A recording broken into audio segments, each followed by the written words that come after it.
Değerli basın mensupları, Mısır'da darbe yönetiminin dün sabah saatlerinde Adeviye Meydanı'nda başlattıkları katliamı Saadet Partisi olarak şiddetle lanetliyoruz.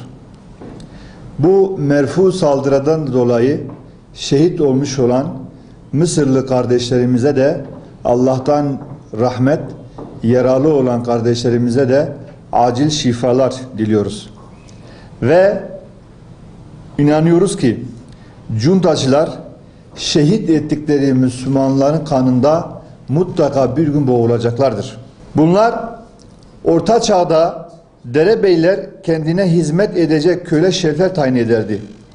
Katliama sessiz kalan İslam ülkelerinin sözde yöneticileri bu süreçte ortaya koyduğu tavırla efendilerine hizmet etmek için çırpınan Orta Çağ'daki bu köle şeflere benzemektedirler.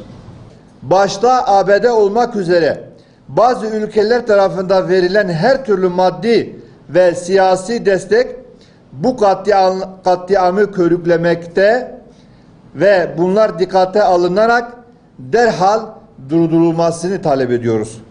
Böylece gayrimeşru idarenin Mısır'ın başından uzaklaştırılması en kısa zamanda sağlanmış olacaktır.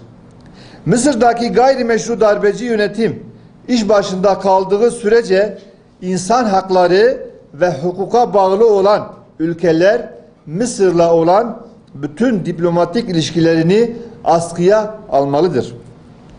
Değerli basın mensupları, Saadet Partisi olarak bugüne kadar olduğu gibi bundan sonra da Mısır halkının yanındayız, yanında olacağız.